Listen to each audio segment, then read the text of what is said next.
मुख्यमंत्री राबड़ी देवी के सरकारी बंगले को खाली कराए जाने के मामले पर आरजेडी की ओर से भवन निर्माण विभाग को पत्र लिखकर सवाल किया गया है कि जेडीयू सांसद संजय झा और देवेश चंद्र ठाकुर को बिहार सेंट्रल पुल के मकान किस नियम के तहत आवंटित किए गए। आरजेडी के इन आरोपों पर जेडीयू और बीजेपी ने पलटवार किया।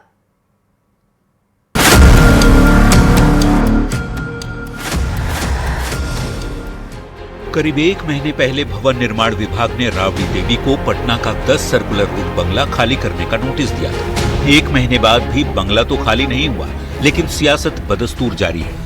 जेडीयू की ओर से बार बार उठाए जा रहे सवाल पर आरजेडी ने पलटवार किया है। आरजेडी की ओर से भवन निर्माण विभाग को पत्र लिखकर सवाल पूछा गया है कि जेडीयू सांसद संजय झा और देवेश चंद्र ठाकुर को बिहार सेंट्रल पूल के मकान किस नियम के तहत आवंटित किए गए हैं, जबकि ये आमतौर पर मंत्रियों या सभापति को दिए जाते हैं। क्यों उसमें रह रहे? क्या उसमें कोई तहखाना है, कुछ छिपा हुआ है क्या? तो जीतनराम मांझी जी जब आवास में रह रहा है, वो केंद्रीय मंत्री है, उनको दिल्ली में मिला हुआ है। पूर्व मुख्यमंत्री राबड़ी देवी के सरकारी बंगले को खाली कराए जाने के नोटिस पर जिस ढंग से आरजेडी ने पत्र लिखकर सवाल खड़ा किया, उस पर सियासत बेहद तेज हो गई।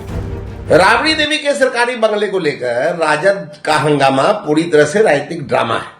कानून और नियम सभी पर समान रूप से लागू है। जेडीयू और बीजेपी नेताओं ने इसे आरजेडी का खिसियानी बिल्ली खंबा नोचे वाला रिएक्शन बताया है। बात है कि राष्ट्रीय जनता दल के लोग समझते हैं कि जिस आवास में वो रहते हैं भले ही सरकारी हो, लेकिन उनका बपौती हो चुका है। बता दें, करीब 20 साल से लालू परिवार का सरकारी पता रहा है पटना का 10 सर्कुलर रोड। नई सरकार बनने के बाद 25 नवंबर 2025 को भवन निर्माण विभाग ने 10 सर्कुलर रोड खाली करने का नोटिस दिया था और विधान परिषद में नेता प्रतिपक्ष की हैसियत से 39 हार्डिंग रोड अलॉट किया गया था। तभी से इस मुद्दे पर सियासत जारी है। न्यूज़ 18 के लिए पटना से अमित कुमार के साथ ब्यूरो रिपोर्ट।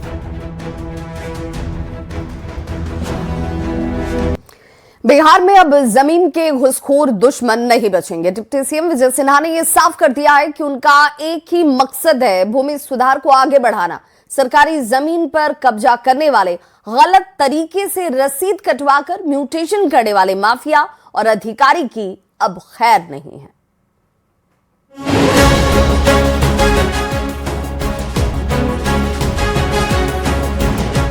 तरह के विवादित वातावरण जो भी बनाएंगे, सही विवाद रहित जमीन को भी विवादित करने वाले लोग नहीं बचे।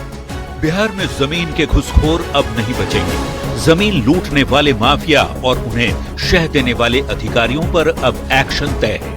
राजस्व और भूमि सुधार मंत्री विजय कुमार सिन्हा एक्शन मोड में हैं। विजय सिन्हा एंग्री मैन की भूमिका में नजर आ रहे हैं। भरी सभा में अधिकारियों को लताड़ और फटकार के बाद राजस्व सेवा संघ ने सीएम नीतीश को पत्र लिखकर डिप्टी सीएम के जन कल्याण संवाद को रोकने की मांग की थी, लेकिन अधिकारियों की नाराजगी का विजय सिन्हा पर कोई असर नहीं दिख रहा। किसी के भावना को चोट पहुंचाने का सरकार की नीति नहीं होता।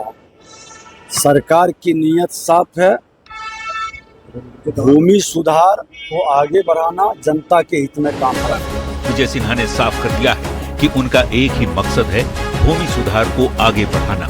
सरकारी जमीन पर कब्जा करने वाले, गलत तरीके से रसीद कटवाकर म्यूटेशन करने वाले माफिया और अधिकारी अब नहीं बचेंगे। तरह के विवादित वातावरण जो भी बनाएंगे, सही विवाद रहित जमीन को भी विवादित करने वाले लोग नहीं बचे। को स्वस्थ होना होगा, विभाग को स्वस्थ कर देंगे तो सब स्वस्थ हो जाएंगे। डिप्टी सीएम विजय सिन्हा अधिकारियों पर क्या बरसे? उन्हीं के विभाग के अधिकारियों ने उनके खिलाफ ही मोर्चा खोल दिया। राजस्व सेवा संघ ने सीएम नीतीश को पत्र लिखकर डिप्टी सीएम के कार्यक्रम पर रोक लगाने की मांग की, लेकिन विजय सिन्हा ने साफ कर दिया है कि सबको स्वस्थ होना ही होगा।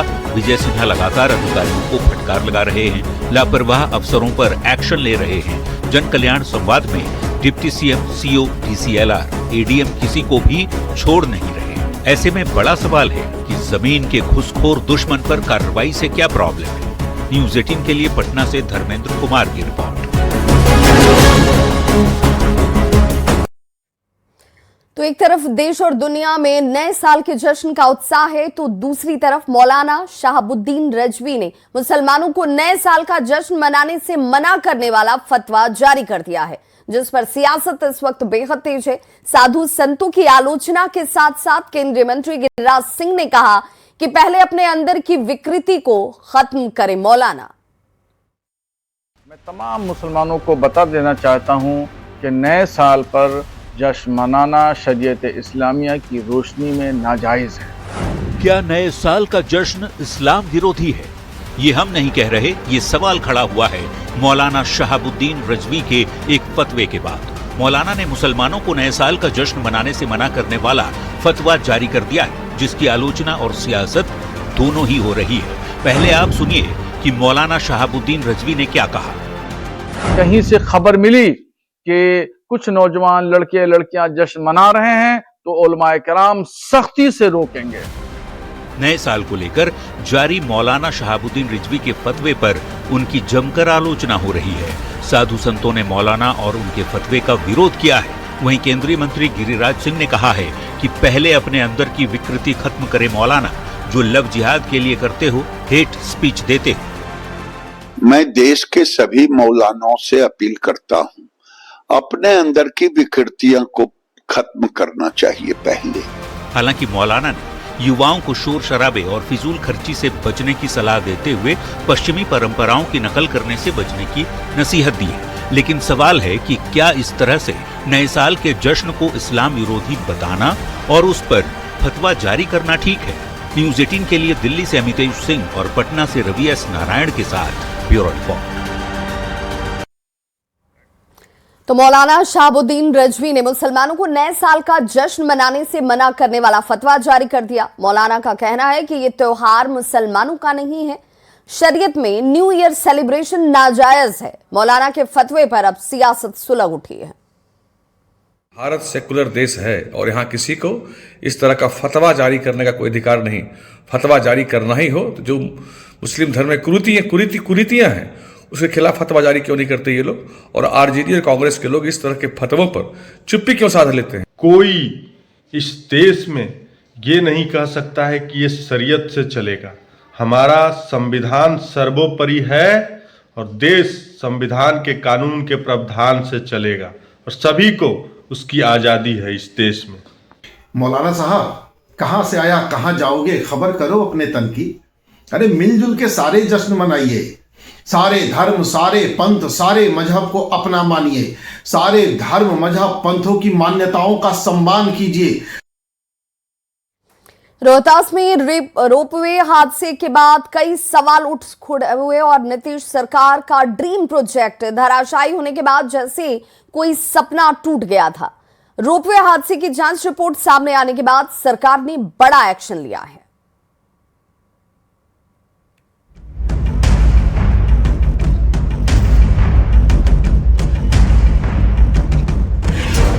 कैमूर पहाड़ी पर बन रहा ये वही धराशायी रोपवे है जिसके टूटने के बाद सरकार की जमकर किरकिरी हुई।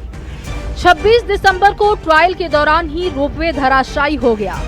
जड़ से उखड़ गए लोहे के खंभे, आड़े तिरछे लटके हुए केबिन और दूर तक जमीन पर पसरी मोटी मोटी रस्सियां। ये किसी सपने के टूटने जैसा था। रोपवे टूटने के बाद जमकर सियासत हुई।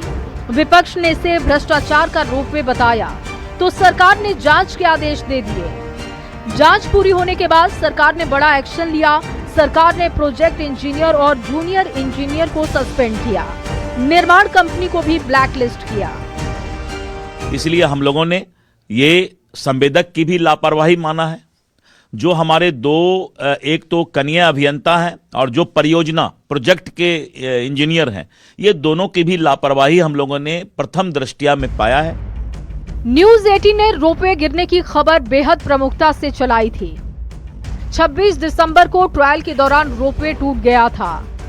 ताश के पत्तों की तरह टावर जमींदोज हो गए थे। खंभों के साथ सारे टावर जमीन पर आ गए।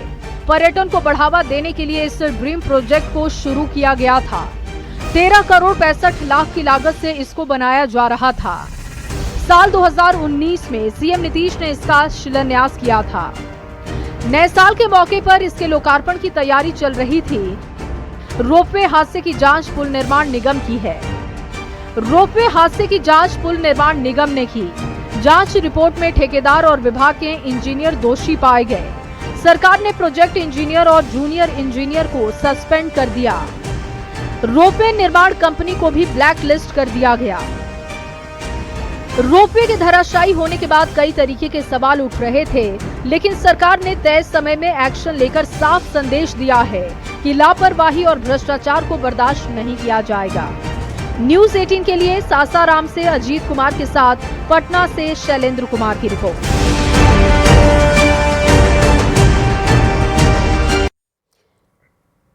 गृह मंत्री सम्राट चौधरी के आदेश के बाद मोतिहारी पुलिस ने सूदखोरी के खिलाफ बड़ी पहल की और कार्रवाई इस रूप में सामने आई कि हरसिद्धि थाने की पुलिस ने एक महिला रीमा देवी को गिरफ्तार किया है। पीड़ित गुरदीप कुमार ने हरसिद्धि थाने में आवेदन दिया था कि सूद का पैसा नहीं देने पर रीमा देवी और उनके परिवार के लोगों ने उनकी मां को घर में बंद कर दिया।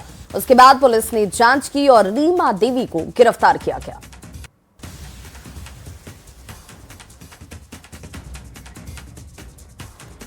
पटना के बिहटा स्थित ESIC medical college and hospital में इंटर्न डॉक्टरों का विरोध प्रदर्शन तेज हो चुका है। स्टाइपेंड को लेकर इंटर्न डॉक्टरों का धरना है और डॉक्टरों का यह आरोप है कि कई महीनों से उन्हें स्टाइपेंड मिला ही नहीं, जिससे आर्थिक संकट इनके सामने खड़ा हो चुका है। डॉक्टरों का यह भी आरोप है कि कई बार प्रशासन से मांग करने के बावजूद समस्या जस की तस बनी हुई है। आंदोलन का असर ओपीडी सेवा पर भी नजर आता है। डॉक्टरों ने चेतावनी दी कि भुगतान नहीं हुआ तो आंदोलन और ज्यादा उग्र होंगे।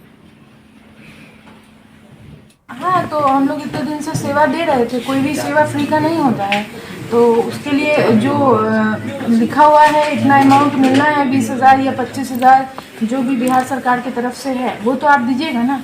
मानिए ये सेंट्रल इंस्टीट्यूशन भी है, लेकिन अगर आप बिहार सरकार के अंदर उसके कानून को फॉलो कर रहे हैं, 100 बच्चे को लिए हैं, तो आप तो उल्लंघन नहीं कर सकते हैं। मतलब जी जान से हम लोग काम कर रहे हो, 7 मंथ में पेमेंट नहीं मिलेगा कि कब तक हम ऐसे काम करते रहे। इसलिए हमारे साथी डॉक्टरों ने बताया कि हम डेली हमें आश्वासन मिलता है। पिछले नवंबर में भी हमने स्ट्राइक किया था, उस टाइम भी आश्वासन मिला था कि आपको पैसे मिल जाएंगे।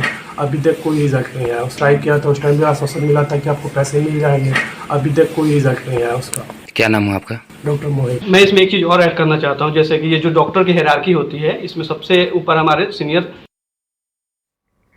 गयाजी में एबीवीपी के 67वें दक्षिण बिहार प्रांत अधिवेशन के दौरान छात्र और छात्राओं ने विशाल शोभा यात्रा निकाली। शोभा यात्रा में 1200 से ज्यादा विद्यार्थी शामिल हुए। इस दौरान पूरा सड़क भगवा झंडों से पट गया।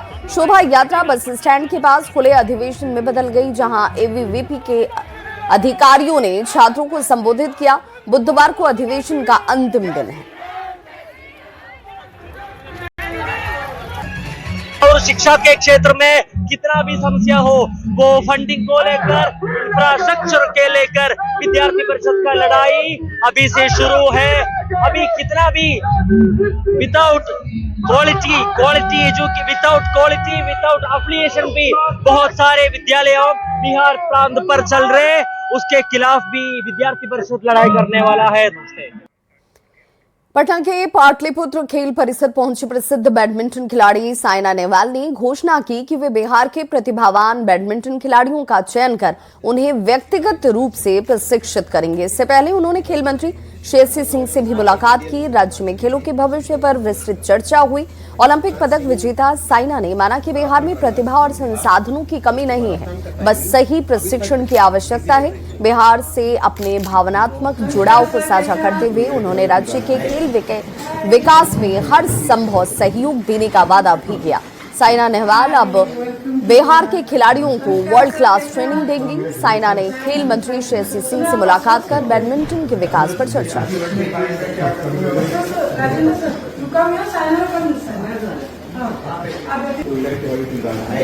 हाय, मैं हूँ साइना नेहवाल और आज मैं बिहार आई हुई हूँ और यहाँ पे मैंने जैसे कि देखा कि बहुत सारे जो स्पोर्ट्स पर्सन्स हैं, जो हमारी फैसिलिटीज़ हैं स्पोर्ट्स की, सब बहुत ही अच्छी हैं, बहुत ही डेवलप हो गई हैं। मैं लेके आएंगे एंड आई होप बिहार में जैसे डेवलपमेंट हो रहा है स्पोर्ट्स का, और जैसे प्लेयर्स इंटरेस्टेड हैं और जैसे मैं उनका पैशन और डेडिकेशन देख रही हूँ, I am sure in the future we will have lot more players from Bihar who can do well for the country and I wish them all the very best. Patna में महावीर मंदिर नए साल को लेकर तैयार है और नए साल पर हनुमान मंदिर का पट सुबह 5 बजे खोला जाएगा। भक्तों की भीड़ को देखते हुए बैरिकेडिंग की गई और प्रसाद खरीदने के लिए अतिरिक्त काउंटर भी लगाए जाएंगे। 10,000 किलो नैवेद्यम तैयार किया जा रहा है और भक्तों की सुरक्षा के लिए अतिरिक्त सुरक्षा बल की तैनाती होगी। पूजा के लिए अतिरिक्त पुजारी भी मौजूद होंगे। जायजा लिया संवाददाता धर्मेंद्र कुमार ने।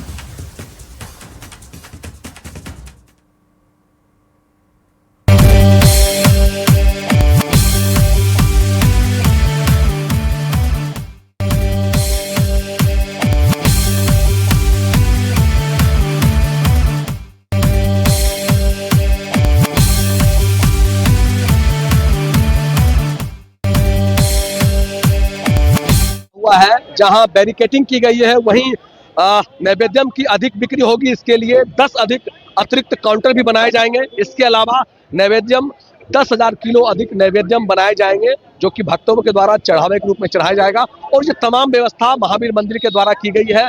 CCTV कैमरा लगाए जो है, उससे सुरक्षा पर नजर रखी जा सकेगी। जिला प्रशासन के द्वारा अधिक से अधिक वॉलंटियर दिए जाएंगे।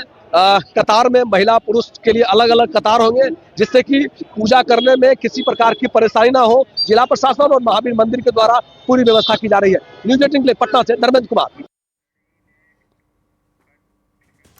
तो नए साल का स्वागत और बस अब कुछ घंटों के बाद आप नए साल में प्रवेश कर जाएंगे और ऐसे में पुलिस ने सुरक्षा को लेकर पुख्ता इंतजाम किए हुए हैं। न्यू ईयर पर हुड़दंग करने वालों पर पुलिस की पैनी नजर है और इसी क्रम में न्यू ईयर को लेकर ट्रैफिक पुलिस ने 14 चेक पोस्ट बनाए हैं। पुलिस स्टंटबाजी करने वालों पर पैनी नजर रखेगी। ट्रैफिक SP वैभव शर्मा ने इसकी जानकारी दी। 31 की रात और 1 की रात, उसके लिए हम लोग स्पेशल टीम बनाए हुए हैं, जो कि ना केवल मरीन ड्राइव पे, इवन आर ब्लॉक गोलंबर के आसपास, उसके अलावा अटल पथ पे, जहाँ भी रोड पे ज़्यादा स्पीड से लोग बाइक चलाते हैं, वहाँ पे हम लोग डिप्लॉयड रहेंगे। वहाँ पे ब्रेथ एनालाइजर के साथ भी टीम रहेगी और स्पीड गन के साथ भी हम गाड़ी का डिप्लॉयमेंट कर रहे हैं। जो भी लोग रैश ड्राइविंग करने का प्रयास करेंगे, उन पे हम लोग ना केवल फाइनी कार्रवाई करेंगे और डेंजरस ड्राइविंग करने के केस में उन लोगों का हम लोग गाड़ी जब्त भी कर सकते हैं। तो नए साल का जश्न मनाने के लिए बड़ी संख्या में लोग दियारा के इलाके में जाते हैं। लोग पिकनिक मनाने के लिए नाव से पहुंचते हैं, लेकिन प्रशासन ने निजी नाव के परिचालन पर रोक लगा रखी है। बाढ़ के SDPO ने यह साफ कर दिया कि 1 जनवरी को किसी तरह के नावों का परिचालन नहीं होगा। पुलिस की टीम नाव के सहारे गश्त करेगी।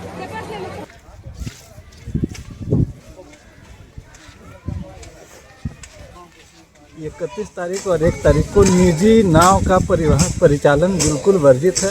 तो यहाँ से अनुरोध भी है जो निजी नाव का परिचालन करते हैं उनसे कि आप लोग कल और अगले दिन 1 तारीख को निजी नाव का परिचालन बिल्कुल नहीं करेंगे। इसके लिए हमारे प्रशासन की तरफ से नाव गश्ती टीम का लगातार रहेगा। कल और परसों ये सघन हम लोग गश्ती करेंगे नाव के द्वारा। गंगा विकास क्रूज पटना के कंगन घाट पर पहुंची। ये क्रूज कल पटना से बंगाल के लिए रवाना होगी और गंगा विलास क्रूज अपनी यात्रा वाराणसी से शुरू करता है और कोलकाता होते हुए डिब्रूगढ़ तक जाता है। पटना में क्रूज लोगों के लिए आकर्षण का केंद्र बन गया है।